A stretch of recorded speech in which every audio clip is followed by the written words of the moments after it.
নমস্কাৰ ভুৰুকা চেনেললৈ সকলোকে স্বাগতম। মই আজি আপোনালোকলৈ আগবঢ়াইছোঁ কচুৰ এটা ৰেচিপি।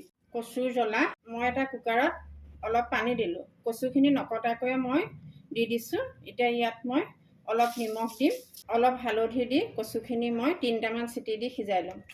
ইয়াত অলপ ৰহৰ বা বুটৰ দাইল দি দিব। মই ৰহৰ দাইল ইউজ কৰিছোঁ। এখন কেৰাহীত তেল দিলোঁ,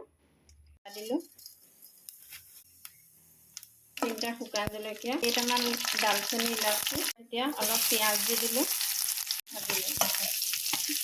এইখিনি আধা ভজা হৈছে। ইয়াত এতিয়া মই এটা বিলাহী দি দিম। ইয়াত কেইটামান খিচমিচ দিলোঁ আৰু কেইটামান কাজু। অকণমান হালধি দিছোঁ, হালধি মই আগতে দি থোৱা আছে সেইকাৰণে কমাই দিছোঁ। কাটি লৈছোঁ আদা, নহৰু আৰু নাৰিকল, এইখিনি মই ইয়াত দি দিম।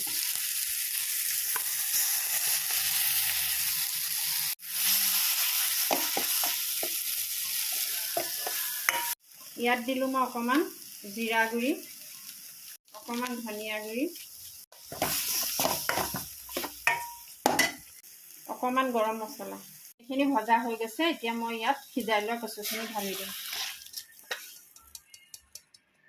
কচুখিনি যিহেতু মই কাটি দিয়া নাছিলোঁ, এতিয়া মই ইয়াত এডাল ঘুটনিয়ে ঘুটি দিম।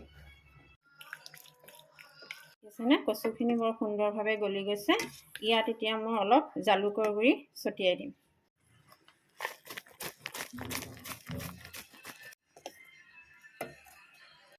এয়া আমাৰ কচুৰ জ্বলা আঞ্জা ৰেডি।